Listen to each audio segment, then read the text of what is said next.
Votre émission avec le Casino Barrière de Montreux. Provoquez la chance au Casino Barrière de Montreux. 365 jours par an. casinomontreux.ch. C'est quoi votre truc ? Le jeudi 28 mars prochain, destination le Forum de Fribourg qui accueillera la 9e édition de la plus grande fête universitaire de Fribourg. Après avoir réuni 4000 étudiants et étudiantes de la région dans la mythique halle grise de Blue Factory les années précédentes, le comité Unifactory relève un nouveau défi en proposant un nouveau concept à l'intérieur de la halle géante de Forum Fribourg à Grange-Paco. Donc revêtez vos plus belles tenues de soirée et préparez-vous à vivre une expérience festive au rythme de la musique jusqu'au bout de la nuit. Et pour en parler, je reçois ce matin Monsieur le Président de Unifactory, Marco Garofano. Bonjour. Bonjour. Comment ça va ? Ça va super bien, merci. Et vous ? Bah oui, ça va bien. Merci d'être avec nous de si bon matin pour nous parler de cette grosse bastringue. J'aime bien dire ce mot-là, ça me fait plaisir. Très joli mot. Mais c'est ça, c'est une grosse bastringue. Exactement. Hein. Ouais. Vous êtes le président d'organisation de cet événement, un événement très attendu, hein, notamment à Fribourg. Exactement, c'est l'événement attendu par tous les étudiants et étudiantes sur Fribourg. Ouais. Une belle soirée, où vous attendez, on l'a dit, 4000 personnes, c'est ça ? 4000 personnes, exactement. Voilà. Alors, c'est un petit peu, sans vouloir faire de comparaison n'est pas raison, c'est un petit peu le Balélec de Fribourg, hein, en quelque sorte. Quelque peu en comparaison avec la population vaudoise, on est sur les mêmes chiffres, c'est ça. Voilà. Donc, c'est une soirée qui est évidemment organisée pour les étudiants, mais tout le monde est bienvenu. Exactement. Depuis le début de notre aventure, c'est un événement qui a été créé pour les étudiants, par les étudiants, mais qui a toujours été ouvert à l'entier de la population fribourgeoise, voire romande, voire suisse, et on espère même à l'extérieur. Ouais. Alors, quel sera le programme de cette grande et belle soirée que vous organisez ?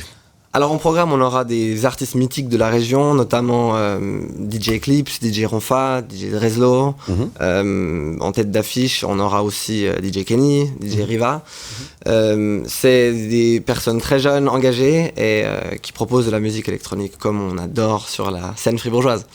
Alors il y a un petit peu de changement, on l'a dit, vous avez déménagé, c'est la deuxième fois que ça se déroulera au Forum de Fribourg, hein, c'est bien ça ? Particulièrement la troisième fois, format Unifactory comme on a l'habitude de faire la seconde. Ouais. Qu'est-ce que ça change au niveau organisation pour vous ? Ça change un sacré nombre de choses, notamment en termes logistiques, mais surtout en termes budgétaires. On parle de chiffres qui sont absolument pas comparables, mais on parle aussi d'un emplacement qui est apprêté pour ce genre d'événement. Donc c'est plus facile, plus dur, c'est un nouveau défi. D'accord. Pour organiser un événement tel que celui-ci, c'est du boulot, hein, on l'imagine. Vous êtes pas tout seul, vous êtes accompagné, c'est un petit comité. Sans équipe, on n'est rien. Je suis pas le seul à le dire, je pense. On est un comité de 7 personnes qui travaillent selon des dicastères particuliers. On a de la logistique à la communication, en passant par les finances et la sécurité. Tout ce qui fait une fête réussie. Ouais. Donc vous faites ça à côté des études, alors, c'est ça ? À côté des études et du travail, exactement, comme tous mes collègues. Voilà, donc c'est du boulot, hein, organiser un événement tel que celui-ci. Alors c'est la semaine prochaine, c'est dans une semaine, exactement, jour pour jour. Jeudi. Alors, on est comment ? On est dans quel état d'esprit juste avant, une semaine avant l'événement ? On est content, ça se vend bien, il y a du stress, comment ça se passe dans la tête d'un organisateur ? On est sur les starting blocks, on a notre dernière vente en présence qui se déroulera ce midi sur le campus de l'université. Ouais. Depuis la première vente, on a ouvert nos ventes en ligne, donc c'est assez nouveau. À la base, on attendait que les personnes puissent se rendre sur place pour acheter leur billet un peu moins cher, puisqu'à la base, c'est quand même un événement pour les étudiants et étudiantes. Oui, bien sûr. Mais ça, c'est bien vendu. On attend encore quelques badauds qui peinent on va dire qu'ils se font désirer. Ouais. Bah il y a beaucoup de gens qui viennent au dernier moment, hein, c'est ça. Il y a beaucoup de gens qui se décident au dernier moment, même si à un fort intérieur, ils savent que le jeudi de Pâques, ils seront avec nous. Voilà, ça va être effectivement juste avant le week-end de Pâques, l'occasion de bien faire la fête, de bien vous amuser. Ça se passe au Forum de Fribourg. Et puis en plus de ça, vous nous offrez des invitations ce matin. Exactement, je peux vous offrir 4 invitations. 4 invitations. Exact. Alors on va faire ça. Vous prenez votre téléphone portable, maintenant vous écrivez le code JEU, J-E-U, vos coordonnées complètes, vous envoyez tout ça par WhatsApp au 079 121 9000. Et si vous êtes les premiers à arriver, vous serez les mieux servis et vous aurez peut-être, certainement la chance de pouvoir aller à Forum Fribourg la semaine prochaine pour faire la fête avec notre invité Marco qui vous attend les bras ouverts. On serait très heureux de vous accueillir, exactement. Ouais, c'est quoi alors l'attitude ? C'est venir détendu, tranquille ? Est-ce qu'il y a un thème de la soirée ? Est-ce que c'est libre, quoi ? C'est une soirée estudiantine, mais en format énorme. L'attitude à avoir, c'est une attitude décontractée, plaisante pour tout le monde. On a un festival ouvert, mais on attend de la bonne camaraderie et puis surtout de l'énergie à fond parce que c'est grâce aux gens qu'on pourra faire la fête. Bon état d'esprit, c'est hyper important. On peut venir avec les transports publics, ça aussi c'est important. Oui, les bus sont couverts par le festival. On a des bus qui couvriront tout l'entier de 10h à 4h du matin, par intervalle. Tout sera communiqué sur notre page Instagram. Voilà. Et il n'y a pas de site internet, il y a une page. Il y a un site internet, mais toutes les communications se font par Instagram. Alors sur Instagram, vous allez directement sur Unifactory Fribourg. C'est aussi simple que ça. Exactement. Voilà, JEU, coordonnées complètes par WhatsApp 079 121 9000. Qu'est-ce que je peux souhaiter à Marco Garofano ce matin ? Pas qu'à moi, mais à toute l'équipe, un grand succès et puis une belle semaine de préparation encore. Bon, ben, on vous souhaite tout ça et puis bravo pour votre bonne humeur et votre pêche. Merci beaucoup, merci à vous. Donc j'ai une attache pour nos voisins romains. On appelle ça l'escroquerie, c'est mon métier. Je suis en bonne compagnie avec ça. Dorme. Je suis Comore, vendeur de drogue. Il y a Philippe Morax qui arrive dans votre grève. C'est ce... Ça va donner de la peine. Presque me faire oublier qu'il est 7h. L'invité du matin. La Chaux-de-Fonds a été désignée capitale culturelle suisse pour une année, offrant une opportunité unique à la ville et au canton de Neuchâtel. Jean Stouder, mon invité ce matin, ancien conseiller d'État neuchâtelois, président de la BCN et fraîchement élu président de l'association La Chaux-de-Fonds Capitale culturelle suisse, vise à promouvoir la qualité de la programmation et des collaborations interrégionales pour attirer le public là-haut sur la montagne. Avec un budget estimé à 18 millions de francs, l'objectif est de renforcer la cohésion nationale et le succès de cette initiative pourrait influencer peut-être les futures éditions de cette idée de Daniel Rossella, directeur du Paléo Festival de Nyon. Bonjour Jean Stouder. Bonjour. Merci d'être avec nous ce matin. Plaisir. Merci d'être là pour nous parler de cette grande belle nouvelle, j'imagine, ça doit vous faire plaisir pour la Chaux-de-Fonds. Oui, ça fait plaisir parce que vraiment la Chaux-de-Fonds est une terre de culture. J'entends Le Corbusier, Blessant, Drard pour parler des plus anciens, ou bien Émile Zoé, Louis Houquer ou Samuel Blazer pour être plus actuel. Donc il y a vraiment un terreau culturel très fort ici à la Chaux-de-Fonds, non seulement à travers ses artistes, mais ses institutions. Bref, il y a quelque chose vraiment à valoriser dans cette ville. À quoi va servir finalement cet événement ? À plein de choses. Vous avez parlé de la cohésion nationale, favoriser les échanges entre les différentes parties du pays à travers des activités culturelles, à travers des créations artistiques, le dialogue, l'inclusion aussi, faire participer l'ensemble des personnes sur une durée d'une année longue, donc, qui va faire de cette manifestation non pas un festival de plus, il y en a déjà beaucoup dans notre pays, mais vraiment quelque chose de très spécifique qu'on va retrouver tous les 3-4 ans sur des villes de moyenne importance en Suisse. C'est une sorte d'Expo 02, quoi. Oui et non.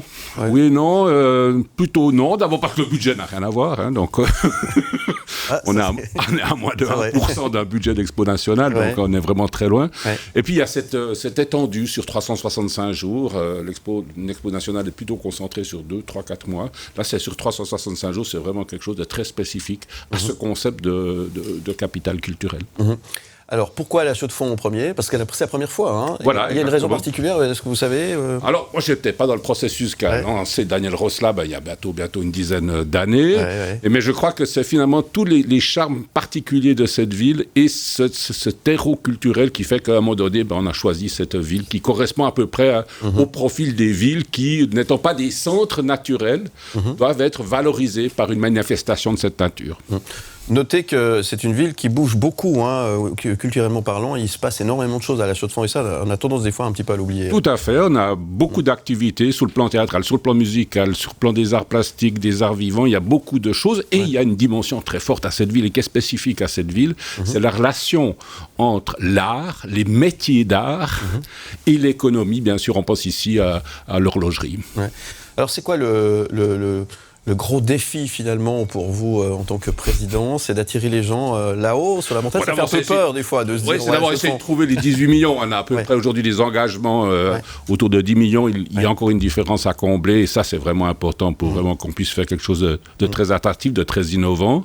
Et puis après, effectivement, monter une programmation. C'est pas le président qui va le faire. C'est des directions artistiques qui vont être nommées. Monter une programmation qui, effectivement, résonne avec la région, fait participer l'ensemble du pays et de cette manière-là attire la population suisse ici à La Chaux-de-Fonds. Ouais. 2027, on pourra déjà y aller en train direct depuis Neuchâtel ? Pas tout à fait, non, les travaux seront en cours. Oui. Ouais. Donc voilà, donc il y a du pain sur la planche là. Il y a beaucoup de travail à faire dans un laps de temps assez limité. Alors c'est une idée, on en parlait il y a quelques instants de Daniel Rosla, ça fait déjà un moment que c'est dans le pipeline si je puis dire. Daniel Rosla, s'il était en face de vous ce matin, qu'est-ce que vous lui diriez ? Merci pour la proposition et puis donne-moi quelques conseils parce qu'en matière d'événements qui marchent, il a quand même un peu d'expérience. Hein. Vous-même, vous allez au Paléo de temps en temps ? Bien sûr, oui. Ouais.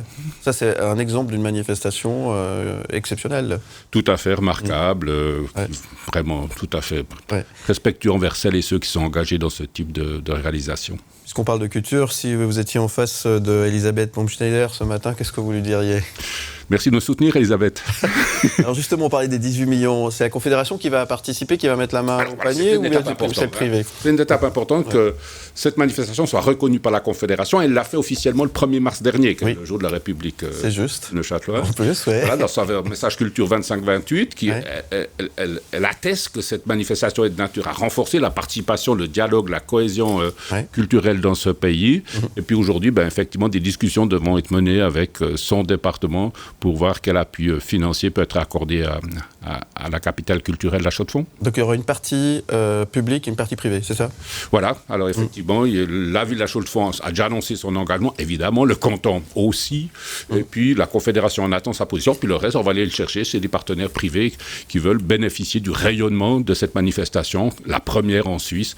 On espère trouver vraiment de belle écoute. Ouais. C'est une grosse responsabilité de s'occuper de la première. Oui, c'est excitant parce que la page est blanche, mais c'est vrai que c'est un peu stressant parce qu'on n'a pas trop de références. Alors, le concept est bien connu dans d'autres pays européens, mais chez nous, c'est une première. Alors voilà, c'est aussi assez motivant quand même.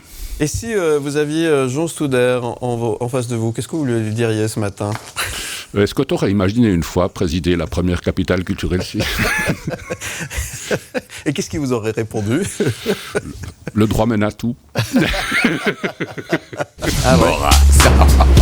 Ça va donner de la peine. Presque me faire oublier qu'il est 7h. L'invité du matin. La métropole horlogère devient capitale culturelle suisse en 2027 et on en parle ce matin avec Jean Studer, mon invité. Merci d'être avec nous, ça va toujours ? Très bien. Oui. La métropole horlogère devient capitale culturelle. Ça veut dire que vous allez nous remettre les pendules à l'heure, peut-être ? Non, je crois qu'on va surtout donner des émotions, des sensations à celles et ceux qui afflueront ici à La Chaux-de-Fonds. On veut en faire en fait de cette ville une manufacture, non pas horlogère, il y en a déjà beaucoup de manufactures horlogères, mais une manufacture culturelle avec des multiples activités déployées sur l'ensemble du territoire de la ville. C'est l'ambition qu'on poursuit. Au niveau programmation, on sait déjà, est-ce que ça risque pas d'être quelque chose de trop élitiste ? L'idée, c'est de rester ouvert à tous. Hein, alors, c'est tout à fait le contraire de ce que vous dites. On veut justement être ouvert à tous, on veut être populaire, on veut être inclusif. Et voilà, pour l'instant, il n'y a pas trop de précision qu'on peut donner, mais c'est vraiment les axes qu'on s'est donnés, notamment dans la valorisation de particularités de La Chaux-de-Fonds, qui est une ville en pleine nature, une ville frontière, une ville qui a une référence du temps, la métropole horlogère. Ouais. Voilà des dimensions qui vraisemblablement marqueront la programmation artistique. Et l'idée, quand on parle d'artistique, c'est artistique avec un grand A, c'est-à-dire la musique, les arts de la scène, le cinéma, enfin tout est... Tout sera valorisé sur ces 365 jours, avec aussi, encore une fois, ces relations avec les métiers d'art qui participent, une belle symbiose entre l'artistique et l'économie que constitue la tradition horlogère de cette métropole. Ouais. Alors, il vous reste 3 ans pour mettre ça en place. Ça va ? Le temps suffira ? On regarde chaque seconde qui passe. Dans quel état d'esprit ? C'est vrai, on espère que ça suffira. Enfin, non, ça va aller, mais ça demandera beaucoup d'engagement, oui. Ouais, beaucoup de travail, je le disais tout à l'heure, du pain sur la planche. Combien de visiteurs attendez-vous sur une année ? Alors globalement, on accueille à La Chaux-de-Fonds chaque année environ 500 000. On voudrait le doubler, ce chiffre. On voudrait accueillir pour 2027 1 million de personnes. Alors La Chaux-de-Fonds, est-ce qu'il y a d'autres villes qui était dans le pipeline, et vous le savez peut-être, je sais pas, il y a d'autres... En Suisse, enfin, toutes les villes pourraient finalement... Voilà, toutes les villes de moyenne importance. De moyenne c'est importance. bien le concept capitale culturelle qu'on retrouve sur le plan européen, sur le plan national. La prochaine capitale européenne, je crois, ce sera la ville de Bourges, en France, qu'on connaît, un grand festival de musique et tout, mais elle n'est pas forcément centrée. Il y a eu Lille, il y a eu Glasgow en Angleterre, des capitales culturelles européennes. Voilà, c'est ce concept. Vous pouvez parler de Schaffhouse, vous pouvez parler de Brigue, de Sion, vous pouvez parler de Nyon, voilà. Donc, c'est ce concept-là de ville moyenne qui doivent être valorisées pendant une année. Et quelle trace vous avez envie de laisser pour cette première édition de Capitale culturelle? Une réussite qui amène beaucoup de villes à être candidates pour la deuxième édition. Et du bonheur évidemment pour le public qui viendra à la Chaux-de-Fonds découvrir ou redécouvrir cette ville. Tout à fait. Qui réserve pas mal de petites... Oui, et un patrimoine urbanistique qui est inscrit au patrimoine mondial, vraiment très particulier, que les images révélaient. Cette ville qui a été construite pour servir l'horlogerie, c'est quelque chose de remarquable. Bon, on peut dire que ça va être super. Ça va être totalement super. C'est l'heure de la rafale des questions, M. Souder. Est-ce que vous êtes prêt? 1 minute, je vous pose plein de questions. Il faut répondre le plus instantanément possible. Allez-y. Et le plus sincèrement possible. Mais vous inquiétez pas, il y a que des questions sympas. Oui. On y va? On y va. C'est parti. La rafale de questions. Monsieur Souder, quel est le dernier spectacle auquel vous avez assisté? Les Borkman au TPR à la Chaux-de-Fonds. À l'heure bleue, pardon. Qu'est-ce qui vous plaît le plus dans votre canton de Neuchâtel? C'est la proximité entre la montagne et le lac. Quel serait le meilleur cadeau que vous pourriez recevoir aujourd'hui? Un bec. Décrivez-nous un de vos talents cachés. J'essaye de bien cuisiner. De quel sujet pourriez-vous nous parler pendant des heures? De la Chaux-de-Fonds capitale culturelle. Qu'est-ce qui vous a rendu fier de vous récemment? Je suis rarement fier de moi. Quelle résolution avez-vous prise pour cette année 2024? Essayez d'être un peu plus fit. Je m'adresse au président de la BCN. Selon vous, c'est mieux d'être riche ou célèbre?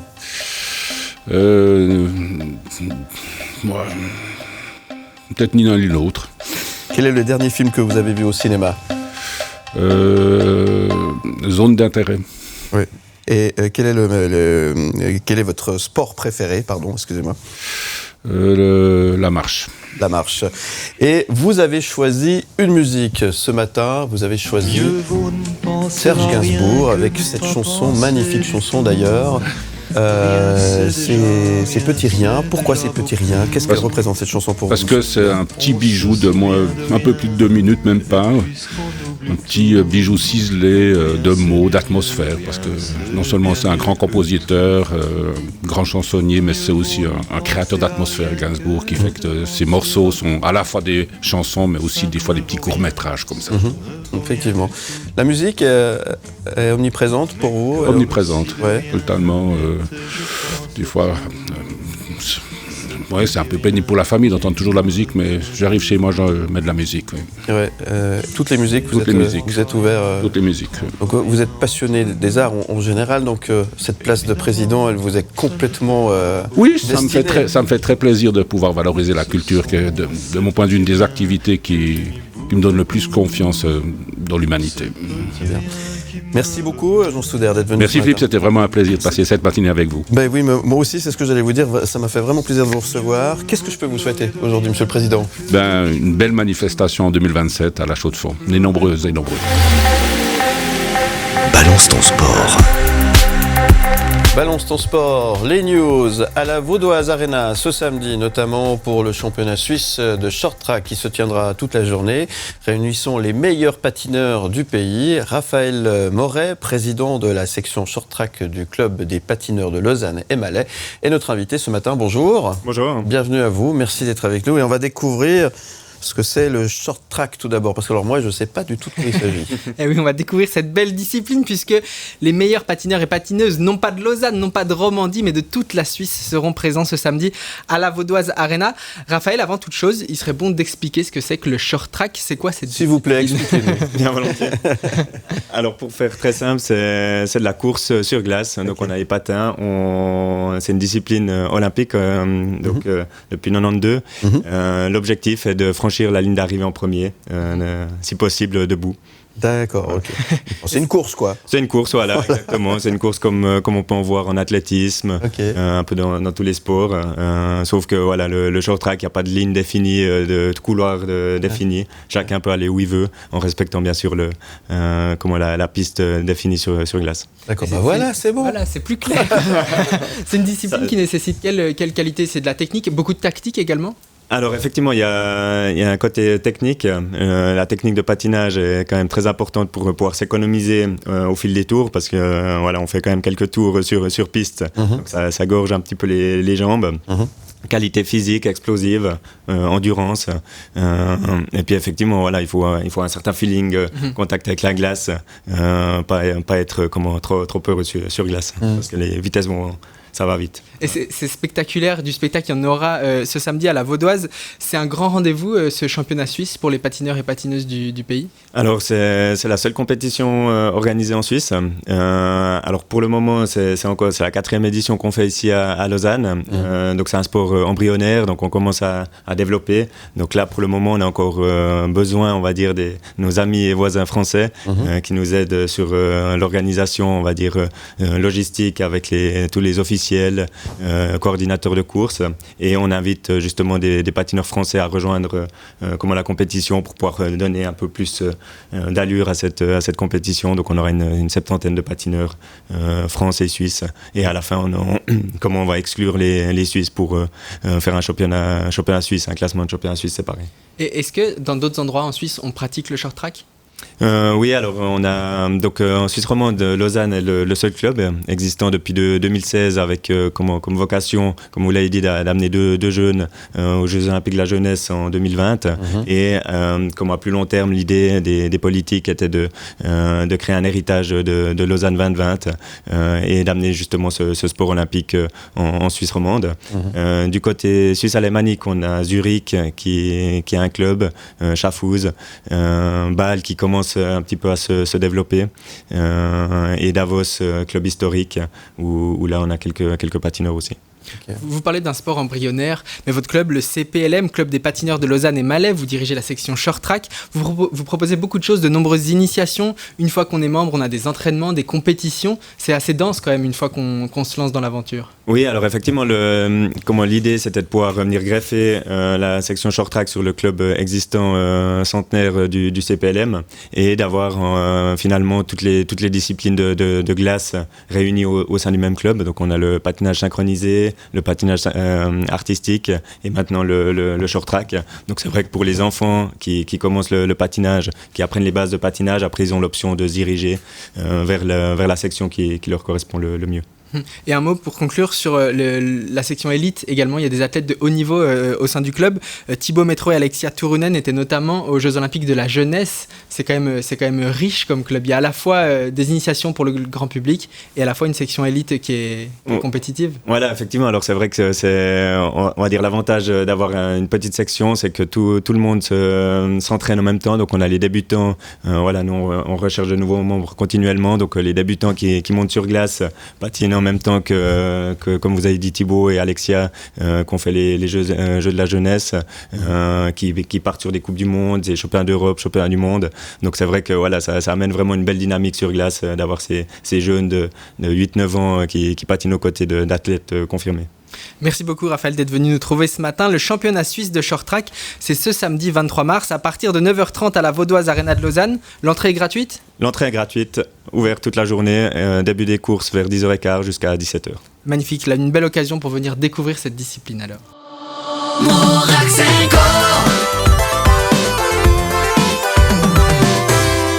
Dans le livre de la semaine, Charlotte Jacobsen nous guide à travers des pages où l'aventure se dévide. À seulement 19 ans, Yann Damon prend son envol sur les chemins sinueux où la passion s'affole. La tournée 2024 du CNI, spectacle enivrant par Mons et par Vaux, s'élance dans le vent. Sous le chapiteau, les étoiles dansent avec grâce dans le tourbillon magique où chaque instant passe. C'est le sommaire de Morax & Co. Ce jeudi féerique, journée mondiale de la poésie où le rêve s'explique. Bonjour à tous, bienvenue sur M, bienvenue au Morax & Co. J'ai fait un peu de poésie, enfin j'ai essayé de faire un peu de poésie. Ça allait. Et là je regarde Charlotte Jacobsen, ça va, j'ai pas dit de bêtises. J'ai une note, j'ai combien? J'ai sur 10, combien Je serais incapable d'en faire autant.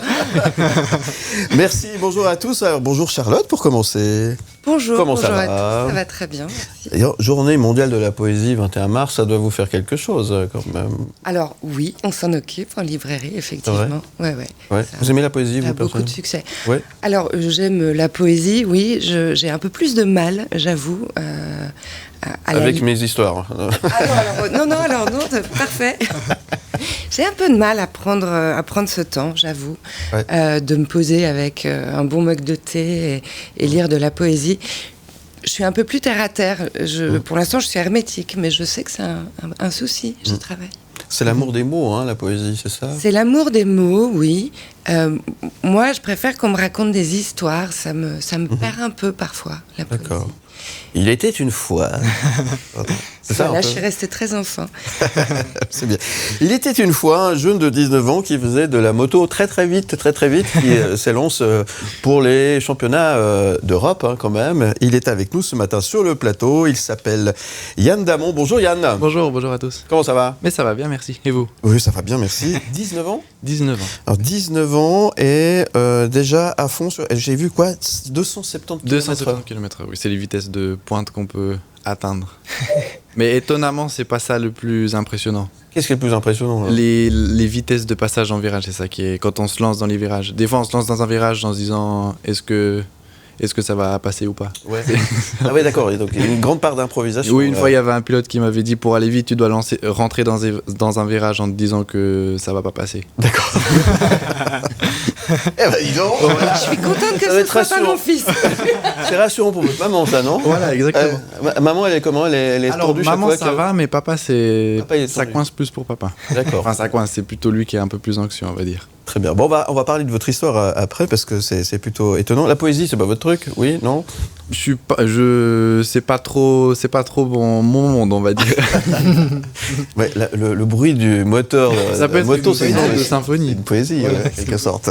Bon, en tout cas, merci d'être avec nous. On va apprendre un petit peu à découvrir votre univers et puis parler de vous tout à l'heure et notamment de ces championnats d'Europe qui arrivent pour le mois de mai prochain. Hein, oui, ça exactement, mi-mai. Et très bien, on va en parler dans quelques instants. La poésie, lui, il adore ça. D'ailleurs, il vous a fait un poème tout à l'heure. C'est Léo de Garrigue. C'est pas vraiment moi qui l'ai fait, c'est ChatGPT. Ouais, il a triché, lui. Enfin, c'est ChatGPT qui fait de la poésie. On a gagné, hein, franchement. Donc voilà, il sera là pour m'aider à parler de moto, parce que comme vous le savez, je suis un spécialiste.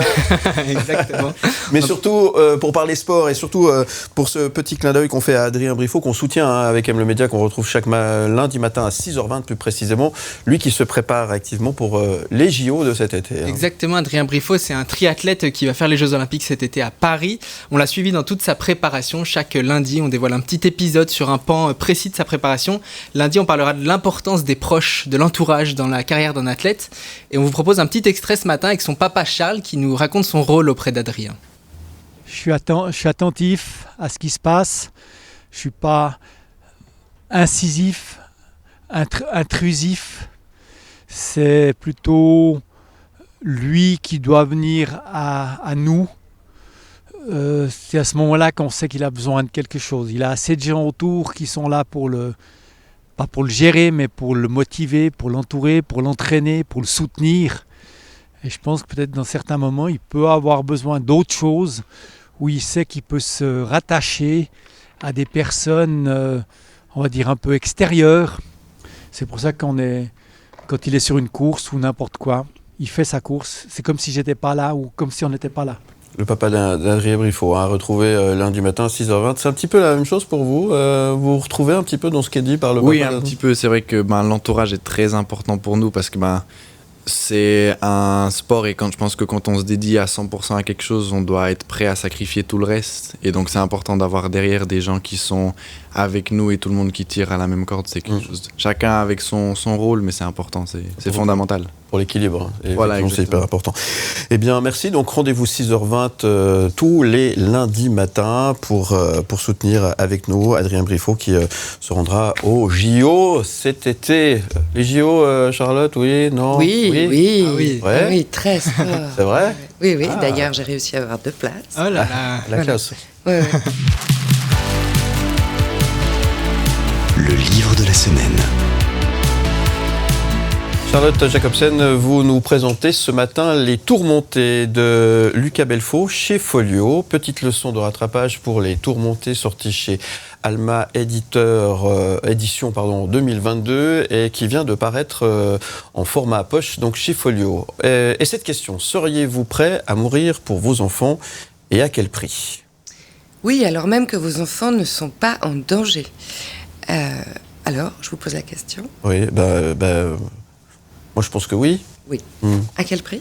Alors à quel prix ouais, c'est une bonne question. Ouais. Alors, donc c'est cette question qui est posée au tout début de ce roman par Madame, avec un M majuscule, jeune veuve fortunée, qui n'a pas d'autre prénom dans le roman, à Skender, vétéran de la guerre de Yougoslavie, mercenaire, ex-légionnaire, qui lui a tout perdu dans la vie. Forme physique, boulot, femme, enfant, espoir, estime de soi. Il vit dans la rue, se cache à la sortie de l'école pour apercevoir ses garçons et Manon, son amour perdu. 3 millions d'euros, c'est pas beaucoup, mais ça ira pour que les gosses et Manon soient à l'abri, se dit Skender. Alors, on trinque au champagne et rendez-vous dans 6 mois quand tout le monde sera prêt. Mais prêt à quoi exactement? Prêt à quoi? C'est Max, ex-frère d'armes et aujourd'hui majordome de Madame, qui lui a suggéré le nom de Skender, seul gibier de taille à répondre à l'ultime fantasme de cette drôle de dame, chasser l'homme pendant 1 mois dans une réserve de chasse de 15 000 hectares en Roumanie, car cette dame, oui, est passionnée de chasse et seul l'homme manque à son tableau. Voilà, Skender accepte, l'argent est versé, et dans 6 mois, lorsque chacun sera prêt physiquement et mentalement, la chasse sera ouverte. 6 mois, c'est donc le temps du roman. Tourmentés, c'est rien de dire que ces personnages le sont, habités par des traumatismes, animés de passions aussi violentes que décalées, capables de mettre la morale de côté, tant il n'y a plus rien à perdre d'un côté comme de l'autre. Attention, jeu dangereux. On peut penser au film d'Adrian Lyne, Proposition indécente, dans lequel Demi Moore doit passer une nuit avec Robert Redford en échange d'1 million de dollars, ce qui va remettre en question son couple et toute sa vie, même si ici le sacrifice semble tout de même plus pénible que de passer une nuit avec Redford, mais l'issue sera à la mesure de cette différence. Donc le livre pose la question de ce qu'on gagne et de ce qu'on perd à jouer à ce petit jeu, pratiquement, mais aussi du point de vue philosophique. Quelle est la valeur des hommes, des choses et d'une vie? Mais cet argument, cette histoire, on la trouve souvent dans les films, dans les livres. On se pose souvent cette question, et nous, qu'est-ce qu'on ferait avec 3 millions, 5 millions, 10 millions? Qu'est-ce qu'on est prêt à faire?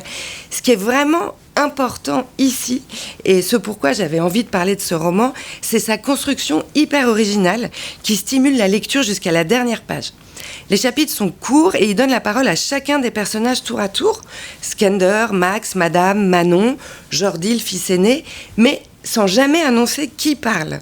Du coup, il y a un jeu qui s'installe entre le lecteur et l'auteur qui, lui, sème des petits indices. Donc, rapidement, au bout de 3, 4, 5 phrases, on sait qui parle, mais ce petit jeu, on devient complètement addict. Chacun exprime ses émotions et en fait, on se rend compte que ce sont les personnages qui façonnent l'histoire au mépris de l'auteur, qu'on oublie complètement. L'auteur se fait littéralement mener par le bout du nez par ses personnages et c'est une prouesse narrative que moi j'avais jamais rencontrée. Donc c'est un livre amoral et joueur, au style d'abord nerveux, sec, les phrases sont très courtes, puis progressivement le style se détend, devient plus poétique, plus lyrique, en tout cas plus lumineux. On va se demander du début à la fin si on est en face d'une tragédie ou d'un conte de fées. C'est le premier roman de Lucas Belfaux, qui est acteur et réalisateur belge. Il a réalisé Pas son genre en 2017. Et c'est le frère de Rémi Belfaux, auteur du fameux film C'est arrivé près de chez vous, d'où certainement ce goût du jeu et du cynisme. Les Tourmentés, donc de Luca Belvo chez Folio. C'est votre coup de cœur de la semaine. Donc, exactement.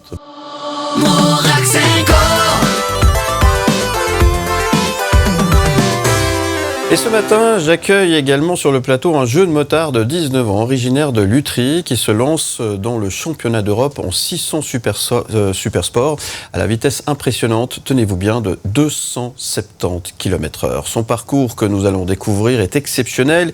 Il débute son aventure lorsqu'il reçoit une moto en cadeau de Noël et commence à s'entraîner seul dans les champs. En 2021, il découvre la moto de vitesse et décide de se lancer dans la compétition malgré son manque d'expérience. Lors de sa première course en Coupe italienne en avril 2022, il surprend en terminant deuxième lors des qualifications, mais une chute lors de la course met fin à ses espoirs de victoire. Aujourd'hui, le singe va bien. C'est ainsi qu'on appelle les habitants de Lutry, les singes. Et il disputera le championnat d'Europe en 600 Supersport.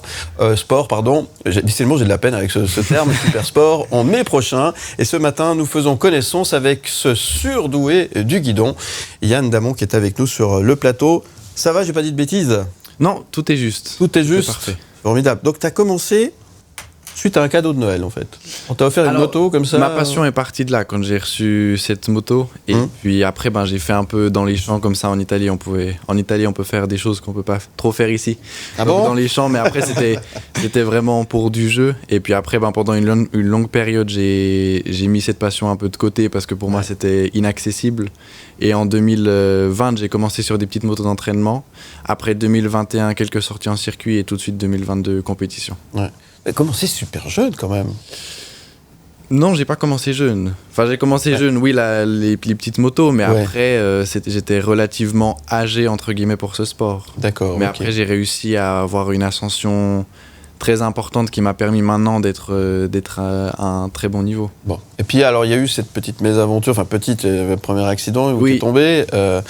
Alors, qu'est-ce qui se passe à ce moment-là, c'est les rêves qui s'écroulent, on remonte tout de suite sur la moto, c'est quoi faut tout de suite remonter sur la moto, mais c'est vrai que quand on tombe, on se rend compte que le week-end est fini. Là, quand j'avais fait deuxième aux qualifications, j'avais des grands espoirs pour la course, mais malheureusement, c'est le jeu, malheureusement, mon inexpérience a pris le dessus, mais après, tout de suite remonter sur la moto et puis penser à la prochaine course. Bon.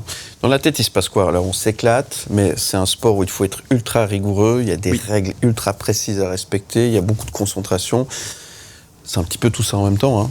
Oui, c'est vrai que c'est un sport qui demande d'être vraiment complet, parce que notre préparation physique va jouer, parce que déjà au niveau physique on veut être les meilleurs, mais aussi du point de vue de la sécurité, parce que ça reste un sport dangereux, parce qu'il y a des vitesses extrêmement élevées, donc il faut être très rigoureux sur tout pour être bon sur la piste et pour être aussi en sécurité sur la piste. Et la rigueur, quand on est ado, c'est facile à l'adopter, à l'apprécier, à la pratiquer. Pour moi, ça va parce que c'est mon rêve et donc je suis prêt à dédier toute ma vie à ça. Donc pour moi, c'est pas un grand sacrifice, on va dire. Ça demande beaucoup d'être très rigoureux sur beaucoup de choses, mais c'est pas pour moi, c'est pas quelque chose de contraignant, on va dire. D'accord. Charlotte, vous voulez réagir? Oui, moi je trouve de toute façon que les sportifs des sports auto en particulier sont des gens exceptionnels parce que ils ont une maturité incroyable, une grande intelligence. Donc je pense qu'il est plus pilote de moto qu'ado. Ouais. Il n'y a pas le choix là. Non, il n'y a pas le choix. Il n'y a pas le choix parce que là tu joues quand même un jeu dangereux là. Oui, c'est un jeu dangereux, mais après avec toutes les émotions qu'on ressent sur la moto, c'est le jeu en vaut largement la chandelle. Ouais, j'imagine. Léo de Garrigue. Ouais, en parlant d'émotion, une question qui me vient, le rapport à la peur et à la mort, je crois que tu disais que à la fois c'est présent dans le milieu évidemment et que c'est utile par moment d'avoir peur. Oui, c'est utile parce que voilà, on va pas se le cacher, c'est un sport dangereux, on joue notre vie, mais d'un autre côté, c'est important d'avoir conscience de ça parce que ça va nous permettre sur la piste d'être attentif et de savoir que oui, la peur va pas être présente sur la piste, on va pas se dire j'ai peur, mais ça va permettre à notre cerveau d'être peut-être plus attentif et faire attention à plus de choses en se disant il y a quand même un risque qui est là. Votre manager Enzo Stretti dit que vous gardez une identité très romande. Ça veut dire quoi ça ? C'est que je sais pas trop ce que ça veut. J'ai un petit accent suisse déjà, je pense que ça aide un peu. Accent de Lutry. Accent de Lutry, voilà. L'accent de singe.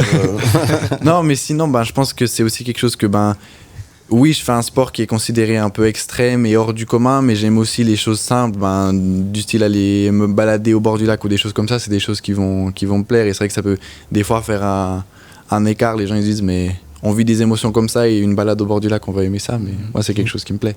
Ça me permet aussi de garder un équilibre.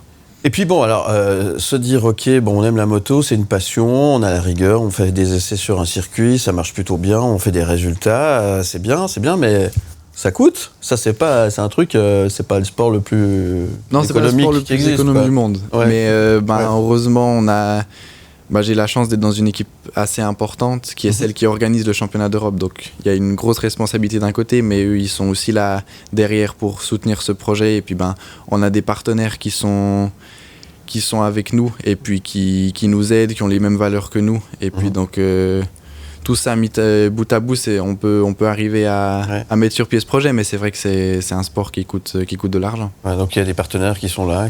Sans ça, c'est presque impossible. Parce que c'est une saison qui va coûter aux alentours un peu plus de 120 000 francs. Donc tout seul, c'est pas possible d'y arriver. C'est pour ça. Donc tu cherches des partenaires, c'est ça ? Voilà, exactement. Ouais. Avis aux amateurs. Avis aux amateurs, exactement. Voilà. Donc si on voulait mettre un peu de pub sur la moto, c'est ça. Oui, exactement. Après, on propose différentes choses sur mon site internet. Il y a différents types de partenariats, et puis voilà, ce sera des autocollants sur la moto, des événements avec les sponsors, de venir sur des courses, etc. Vraiment de montrer aux gens ce monde, parce que c'est un monde qui est assez fermé, mais moi j'ai cette envie, et mon manager aussi, de faire découvrir au plus de personnes possible ce monde, pas de le laisser fermer, de le laisser ouvert à tous pour transmettre les belles valeurs qu'il transmet. Numéro 28 ? Numéro 28, c'était l'année de naissance de mon grand-père, 1928. Puis je trouve qu'il est esthétique comme il est. Ouais, c'est vrai que c'est un beau chef. Puis le 8 est infini, voilà, donc on te souhaite une longue carrière. Merci. Évidemment. Alors là, tu te prépares pour le mois de mai. Le mois de mai, c'est une étape importante, c'est les championnats d'Europe. Oui. Aussi, sans super sport. Exactement, on aura 2 courses avant pour se préparer. Donc des courses d'entraînement en Italie où on se lie à un championnat pour une course. Et puis après, mi-mai, la première course de l'Européen. C'est de toute façon important parce que ça va permettre de voir où on se situe par rapport aux autres. On a déjà eu les premiers tests de la saison.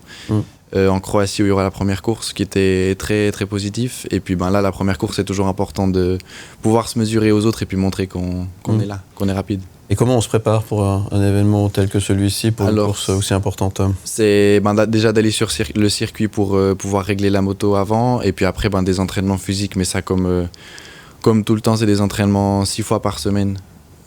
Pour se préparer physiquement, parce que la moto est quand même un sport qui a des contraintes physiques, même qu'on a le moteur, c'est quand même physique. Ouais.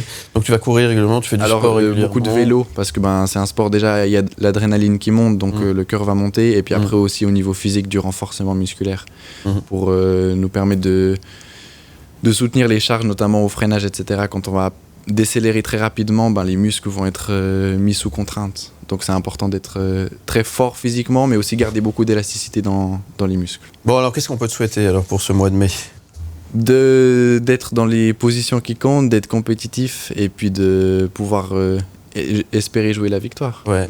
Après, l'objectif, c'est quoi ? C'est d'aller en championnat du monde. Parce que là, c'est l'antichambre des championnats du monde. Donc, d'accord. Bon, écoute, aller au championnat du monde le plus rapidement possible. On va te suivre très très près. On va t'accompagner, en tout cas au niveau média, pour voir un petit peu la progression de tout ça. Et puis, on est avec toi. On te tient les pouces, évidemment. Merci beaucoup. Et on est très content de t'avoir avec nous ce matin sur le plateau. Merci en tout cas à toi et bravo Yann Damon. Merci d'être avec nous. On revient dans un instant, on va parler de cirque. Quoique cirque et moto, je sais pas si vous avez vu le cirque avec nous l'année passée, il y avait des motos aussi. Oui, j'ai vu. Bon, c'est pas tout à fait le même genre. C'était motocross, mais c'était aussi on peut trouver un parallèle. On est parfois un peu des acrobates aussi. Oui, quand même. C'est quand même. Donc, il faut de l'équilibre, il faut un peu tout. Le cirque, ça va vous intéresser, sans doute.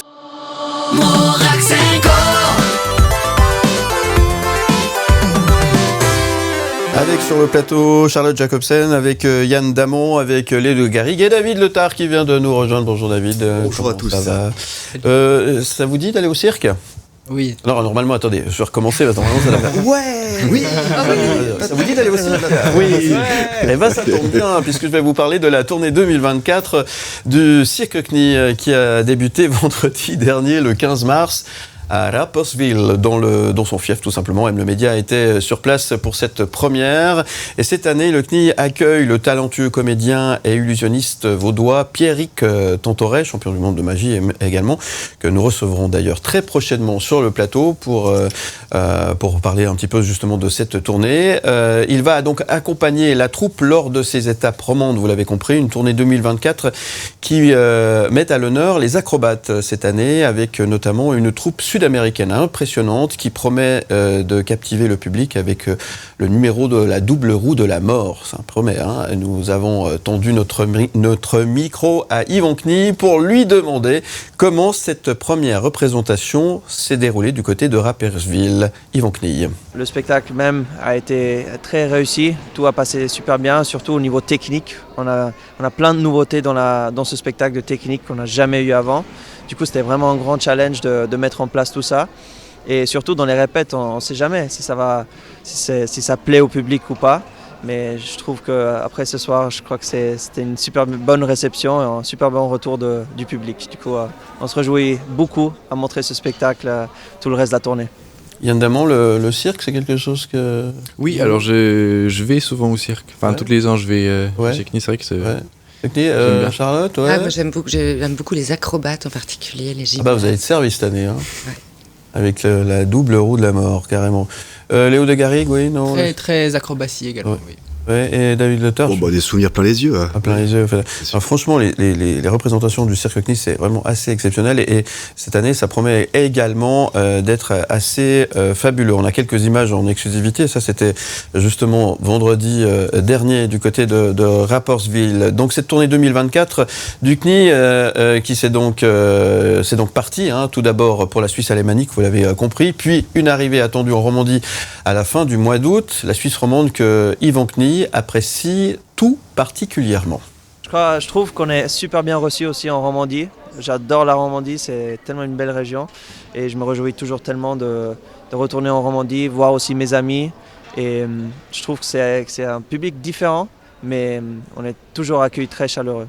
Alors, notez bien les dates. À Genève, ça sera du 30 août au 15 septembre. À Nyon, les 21 et 22 septembre. À Lausanne, du 27 septembre au 13 octobre. À Vevey, du 17 au 20 octobre. À Sion, du 24 au 27 octobre. Et à Fribourg, du 1er au 3 novembre. Vous avez noté ? Oui. C'est noté. Vous avez noté pourquoi Lausanne? Oui, c'est Lausanne pour vous, évidemment. Et, quoi qu'il en soit, on souhaite un bon moment, parce que le Cirque CNI a également un très très beau cirque national quand même. Ça vaut la peine, et les acrobates sont à l'honneur cette année.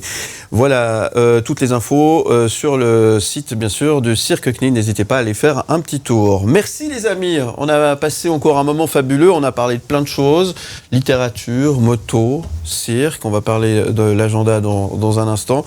On se retrouve très bientôt. Avec joie. Avec grand plaisir. Alors Charlotte, on se retrouve jeudi prochain. Oui. On parle de quoi, on sait déjà? On parle de famille. De famille, très bien. La famille sera à l'honneur juste avant le week-end de Pâques. Famille, je vous hais. Ah bah, n'en dites pas trop, ce sera la semaine prochaine. Un grand merci à Yann Damon. Merci à vous. Qu'est-ce qu'on peut lui souhaiter? D'être compétitif, de devenir le meilleur. On vous le souhaite et on vous dit à très bientôt. À bientôt.